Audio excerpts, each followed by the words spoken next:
Olá, alunos! Tudo bem com vocês?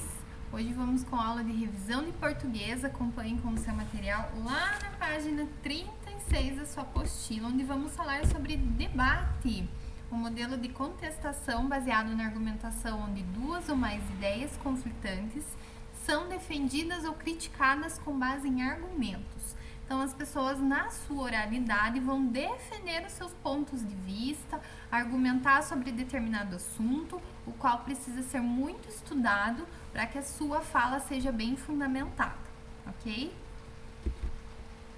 E aí, vamos verificar, lá na página 39, diferença de boleto e fatura. Sim, é essa carinha que nós fazemos, geralmente, quando a gente pega esses documentos e vê o valor que dá, né? Então, o boleto, ele gera esse código de barras que facilita o pagamento em caixas eletrônicos, facilita lá no caixa do supermercado, facilita no aplicativo do celular. Hoje, nossa vida é tão corrida que muitas vezes os pagamentos são gerados assim, né? Pelo aplicativo do celular, e ajuda muito. Então, ele traz as informações da empresa, traz as informações da data que meu documento vai vencer e o valor, tá? Já a fatura, ela traz mais detalhes do endereço da minha casa, vai trazer o nome da empresa, vai trazer o valor, vai trazer o tipo de serviço que foi prestado, tempo de serviço que foi prestado em meses, e todos esses detalhes fazem da fatura uma forma mais minuciosa para eu entender o que eu estou pagando, qual o valor que eu tenho dentro de toda essa prestação de serviços. Então, o boleto gera o código de barras e a fatura, ela vem mais detalhada, ela não traz o código de barras, tá? E aí, palavras com GU, quando eu tenho lá na página 41, aquela lista de palavras para vocês trabalharem, o vocabulário de vocês, para acrescentar novas palavras, e não tem uma regra específica no uso do ga, ge, gi. A gente precisa realmente ter uma boa fala para entender como vai ser a minha escrita. A fala interfere bastante na forma com que eu escrevo. Por isso, precisamos sempre estar com a nossa fala bem elaborada e que a gente entenda bem para escrever de forma correta também. Então, lá na página 41 do seu material, tem algumas palavrinhas que vocês praticaram exercícios para acrescentar o vocabulário de vocês e melhorar a escrita também, ok? Dando sequência, vamos falar de cartaz, que é um gênero textual que tem uma função informativa. Aqui nós temos um cartaz com um tema muito atual, coronavírus, o cuidado, higienização das mãos, principalmente, além da higienização das roupas, quando há necessidade de sair de casa, higienização dos calçados, higienização de tudo, né? Hoje em dia vivemos nessa prática de qualquer coisinha estarmos higienizando para que a gente evite estar acometido pelo Covid, né? Então, o cartaz, ele traz muitas informações pertinentes de determinado assunto, que no caso aqui é sobre o coronavírus. Lá no material de vocês, na página 44, ele vai falar sobre o uso consciente da água, que é toda a sequência que nós estamos trabalhando nesse capítulo. E vamos falar sobre carta pessoal de reclamação. Como o próprio nome já diz, ele tem o objetivo de reclamar um problema que aconteceu em um determinado momento e que eu possa destinar essa carta a alguém que vai resolver, para a empresa que vai solucionar. No caso, eu comprei um celular, ele veio com defeito, então eu vou fazer uma carta de reclamação contando qual foi o problema que eu tive com o meu aparelho para que a empresa tome as devidas providências. Não é aquela carta de reclamação, poxa vida, eu ganhei um celular Samsung, mas eu queria um iPhone, tá? Não é esse tipo de reclamação. É algo que me gerou um certo prejuízo e aí eu preciso que alguém resolva o meu caso, tá? E vamos falar de hiperônimos. que é uma palavra que possui um sentido muito amplo, muito geral, muito grandioso, que abrange muitas ideias e ela não é tão específica, tá? Então, hiperônimo de cor. Posso estar falando de todas as cores, eu não estou especificando. Então, quando eu falo hipônimos, é quando eu estou sendo mais objetiva, quando eu estou lançando algo mais certo. Por exemplo, eu quero a cor verde. Comprei um carro na cor verde. Então, eu já vou me remeter no meu pensamento à cor. Já vou entender qual é.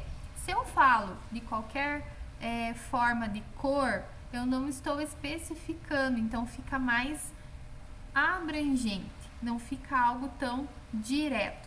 Fruta. Fui no mercado comprar frutas. Bacana. Mas que tipo de frutas? Eu preciso ser mais objetiva. Comprei maçã, comprei banana, comprei abacaxi, comprei laranja.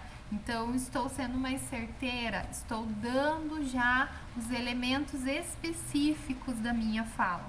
Então, hiperônimos é quando eu falo de um determinado assunto que abrange muitos elementos. Eu não estou sendo específica, ok? Então, eu posso usar também esporte. Eu gosto de praticar esporte. Legal. Mas com quem eu estou conversando não tem uma noção de qual esporte que eu pratico. Eu posso praticar natação, posso praticar vôlei, posso praticar handebol, posso praticar futebol. Então, eu preciso situar a pessoa com quem estou conversando de algo mais específico, não tão abrangente. Então, hiperônimos é essa ideia de um sentido amplo, geral, não específico, minucioso. Lembram lá no vídeo anterior que eu falei do refrigerante? Eu vou te servir um refri. Tá, mas qual refri? Vai ser Coca, vai ser Fanta, vai ser Quat, vai ser Tubaína.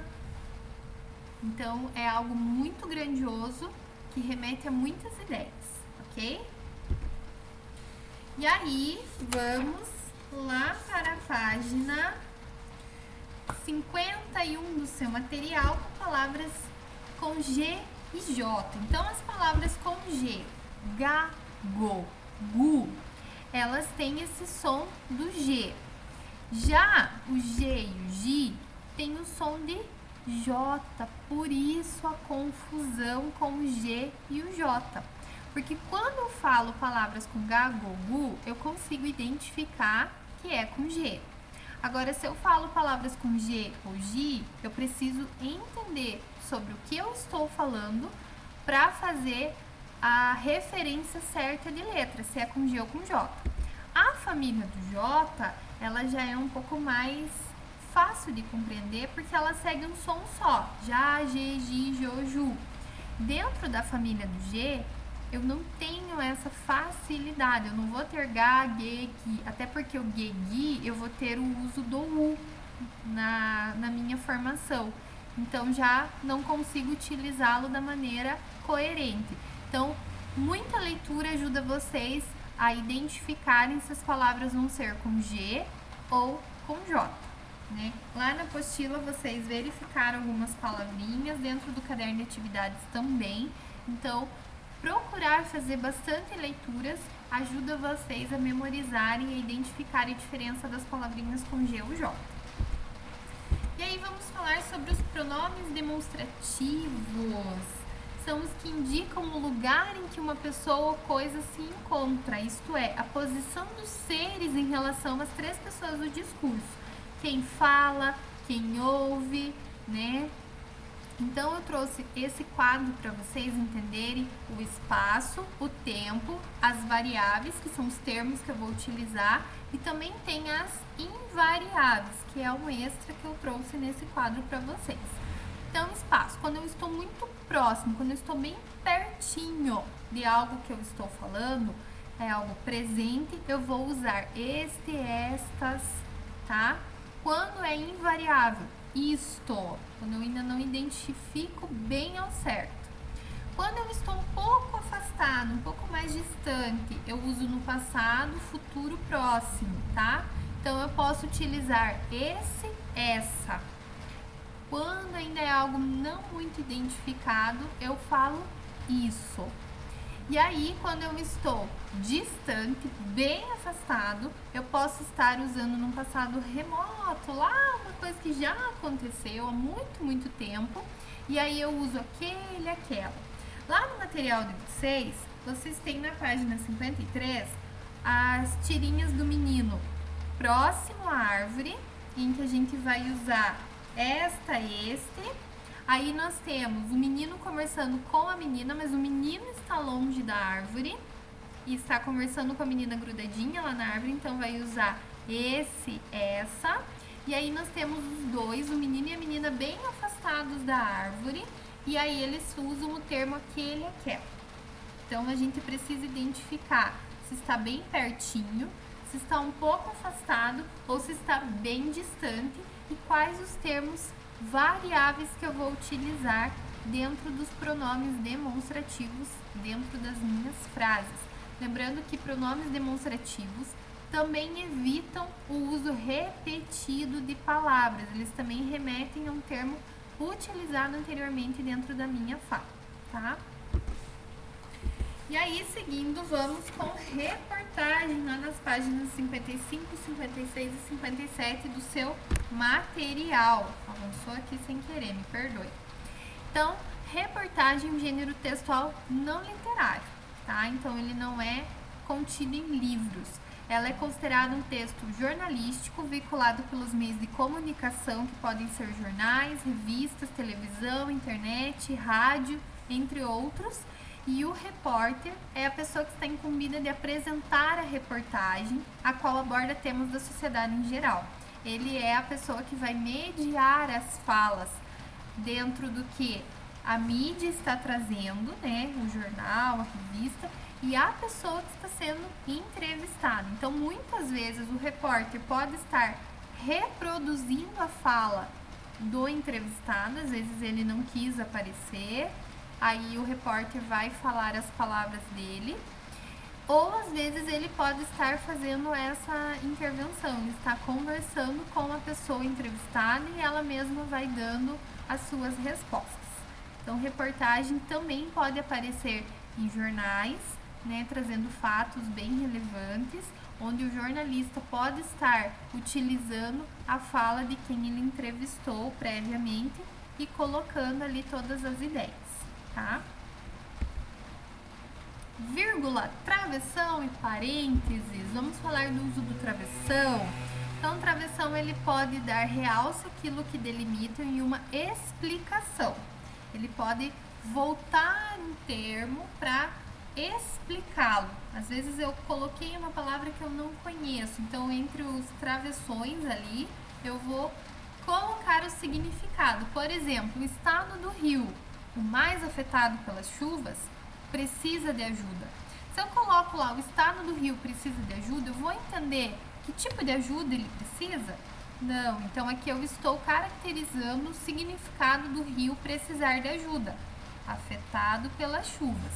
Ele também serve para introduzir diálogos dentro de uma narrativa. Então, quando o meu sujeito vai fazer a fala, eu uso o travessão, tá? Então, aqui nós temos esses dois momentos do uso do travessão. E aí vamos falar dos parênteses, que dão a ideia de algo a mais.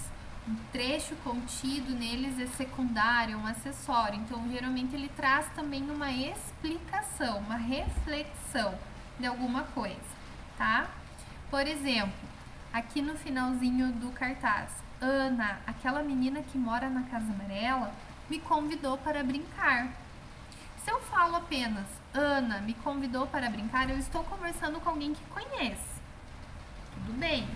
Mas e se eu estou falando com alguém que talvez conheça e precisa de uma explicação a mais para lembrar quem é a Ana que eu estou falando? Então, eu utilizo o parênteses para fazer essa explicação. Aquela que mora na Casa Amarela. Então, parênteses também serve para colocar dentro uma explicação, colocar um algo a mais para que a minha fala fique mais compreensível, tá? E por último, a vírgula. Quando uma palavra ou expressão explica algo em uma frase, dizemos que é uma informação complementar e ela pode estar destacada ou separada do restante da frase por vírgulas. Então, lá no material de vocês, nós temos um exemplo. A gente anota os gastos do colégio todos os dias e no final de cada mês faz um gráfico, explica a Ana.